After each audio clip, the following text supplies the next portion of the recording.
বলিদান স্বরূপ ধন্যবাদ। আমেন। আমরা পুরনো নিয়মে অনেকবার পড়েছি, বলিদান বিভিন্ন প্রাণীর করা হতো। সেই সময় নিয়ম ছিল যে ঈশ্বরকে প্রসন্ন করার জন্য বলিদান দিতে হবে, কখনো গোবৎস, কখনো ছাগবৎস বলিদান করা হতো। কিন্তু নতুন নিয়মে প্রভু যীশু খ্রিস্ট আসার পরে প্রভু যীশুই বলি হয়েছেন। আমাদের অন্য কোনো প্রাণী বলি দেওয়ার বা কোনো মানুষের বলি হওয়ার কোনো প্রয়োজন নেই, কিন্তু আমাদের জীবিত বলি উৎসর্গ করতে হবে। ঈশ্বর বলেছেন যে আমরা যেন ধন্যবাদ এমনভাবে উৎসর্গ করি, বলি স্বরূপ করি। হালেলুয়া। তো আজকে সেই বিষয় নিয়ে, সেটাই টপিক, বলিদান স্বরূপ ধন্যবাদ।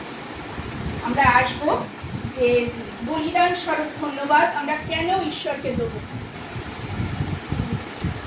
1 থিসসলুনীয় 5:18 বলছে, সর্ববিষয়ে তোমরা ধন্যবাদ করো, কারণ খ্রিস্ট যিশুতে ইহাই তোমাদের উদ্দেশ্যে ঈশ্বরের ইচ্ছা। তাহলে আমরা যদি কারোর ইচ্ছা পালন করি, তাকে খুশি করি, তাই তো? তাহলে ঈশ্বরের ইচ্ছা পালন করলে আমরা ঈশ্বরকে খুশি করি। তাই ধন্যবাদের বলি কেন উৎসর্গ করব?